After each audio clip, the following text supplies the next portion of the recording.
Bonjour à tous et merci de nous retrouver sur le Mistral Social Club, la web radio du territoire du Pays Salonnais. Aujourd'hui, nous nous intéressons à la plaine de Crau et tout particulièrement à la gestion de notre richesse partagée, l'eau. Comment comprendre les enjeux autour de l'eau sans s'intéresser à cette histoire et ce merveilleux dispositif d'irrigation? Comment fonctionne-t-il? Quels enjeux pour demain? Tous ces sujets autour de l'eau seront évoqués lors de la manifestation Faites le tour de l'eau qui se déroulera à Salon du 2 septembre au 10 octobre prochain. Nous retrouvons Marilène Bonfillon, auteure et spécialiste de la Crau et de l'histoire du canal de Craponne, qui nous rappelle la grande histoire de l'eau en Pays Salonnais. Je suis Marilène Bonfillon, je suis docteure en histoire. J'ai été enseignante pendant plusieurs années. Je suis également adjoint au maire de Salon, en charge de l'urbanisme et de l'agriculture. Et par là, investie sur divers sujets liés à la nappe de Crau, à des sujets autour de l'eau. J'ai fait de nombreuses recherches et publié ma thèse qui portait sur le canal de Craponne. La Crau est un territoire intéressant, un territoire très particulier, en effet. La Crau que nous voyons aujourd'hui n'est pas la Crau originelle. À l'origine, la Crau, c'est un delta fossile, c'est ce que l'on appelle les coussouls, c'est-à-dire cette steppe couverte de ces cailloux où on a ces troupeaux de moutons qui étaient déjà présents. Et comme aujourd'hui, cette steppe, c'est vrai, est un peu aride, c'est une des particularités. Non seulement donc c'est une forme géologique particulière, mais en plus nous sommes dans cette région soumise à un climat méditerranéen, avec ces absences de pluie, un climat méditerranéen qui se caractérise par le fort ensoleillement, la sécheresse estivale et parfois aussi la sécheresse hivernale, comme on le vit là depuis quelques années. Alors cette steppe de Crau, bien, elle a subi un certain nombre de changements, d'aménagements. Car il faut bien voir que les hommes, depuis le néolithique, ont œuvré sur la nature pour permettre aux hommes d'exercer leurs activités, d'y vivre, de se nourrir, d'évoluer, de créer des sociétés. Et sans l'eau, c'est difficile aux hommes de vivre.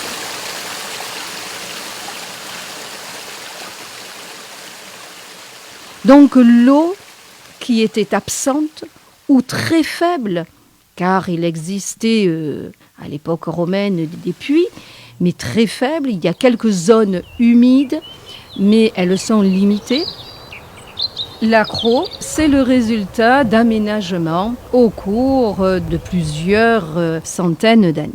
Sans l'eau, les sociétés ne peuvent pas vivre effectivement. Sur Salon, avant les aménagements hydrauliques qui commencent au XVIe siècle, on utilisait déjà l'eau de la Touloubre. Il y avait un certain nombre de sources, peut-être suivant les périodes où la pluviométrie était plus importante, il y avait plus d'abondance d'eau dans ces sources et la Touloubre qui avait été canalisée pour permettre le positionnement d'un certain nombre de moulins.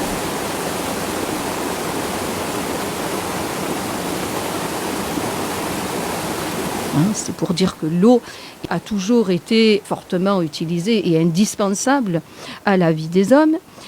Mais les aménagements vraiment pour permettre à cette Crau et plus largement au territoire de la Provence occidentale, les grands aménagements commencent au XVIe siècle. Et c'est Adam de Craponne qui, en ce XVIe siècle, met en œuvre ce premier grand canal où il a l'idée d'aller chercher l'eau là où nous avons cette réserve d'eau importante, c'est-à-dire la Durance à ce moment-là. Il a l'idée d'aller prendre l'eau de la Durance. Pourquoi ? Parce que la Durance a un régime alpin Et donc, il y avait, je dis il y avait parce qu'aujourd'hui, on va pouvoir peut-être en discuter, peut-être qu'aujourd'hui, c'est plus les mêmes débits qu'à l'époque. Il y avait beaucoup d'eau dans la Durance.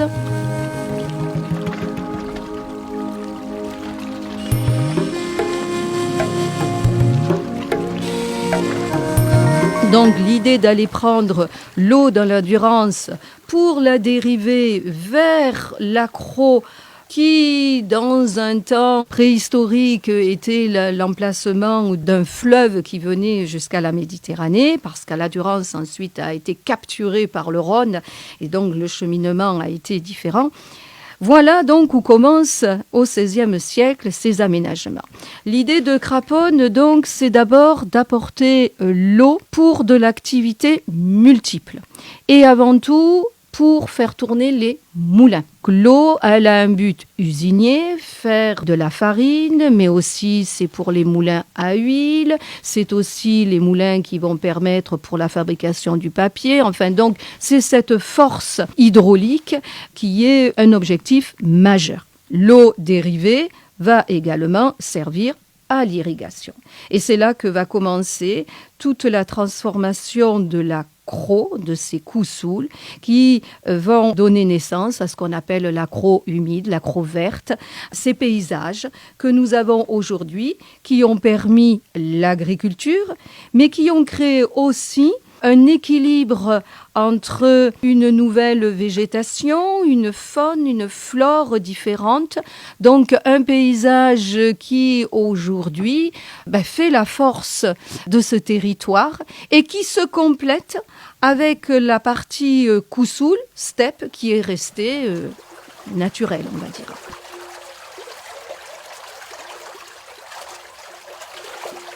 Des parcelles de terre que l'on appelle les calans, qui ont été construits au fur et à mesure des temps, parce que tout à l'heure je disais la Crau, c'est un espace avec des cailloux.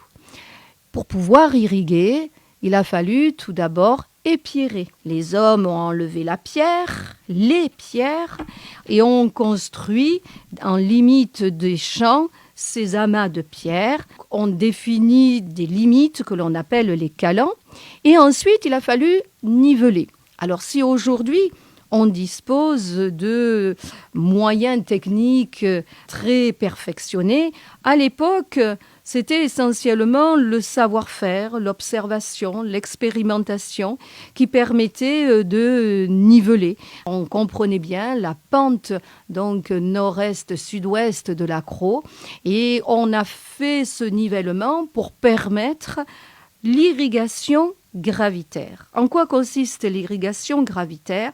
C'est que la nappe d'eau doit recouvrir le champ depuis l'amont jusqu'à l'aval. Donc, il faut que le nivellement soit adapté pour qu'il n'y ait pas de lieu de ce que l'on appelle des baisses, c'est-à-dire que l'eau reste là et stagne, ou alors des lieux où on appelle des lunes, c'est-à-dire que l'eau ne monterait pas parce que le niveau serait trop élevé.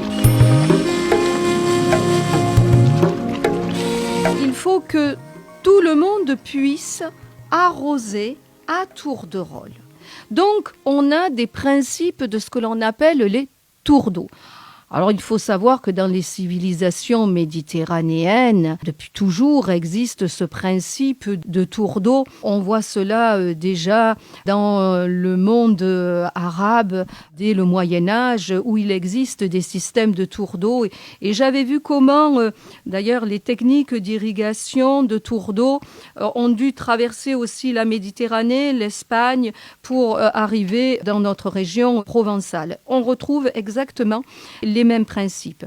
Nous avons donc des canaux qui parfois datent du XVIe siècle, naissance du canal, droit obtenu en 1554.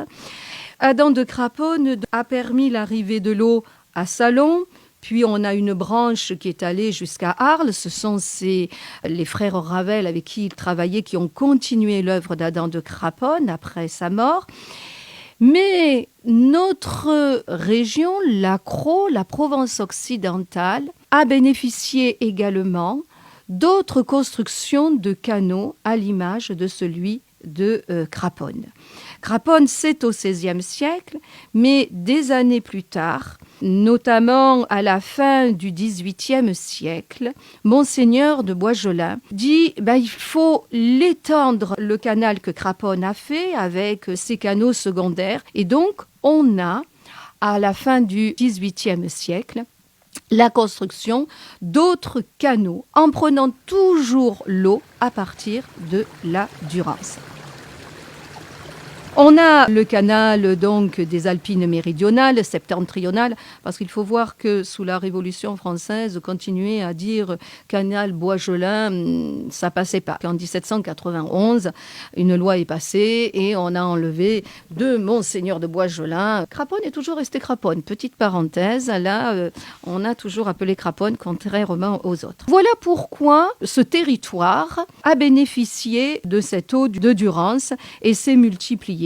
Le dernier en date dans le territoire, c'est le canal de la Vallée des Baux qui va irriguer Mouriès, Mossane, toute cette zone-là et qui a vu le jour en 1914.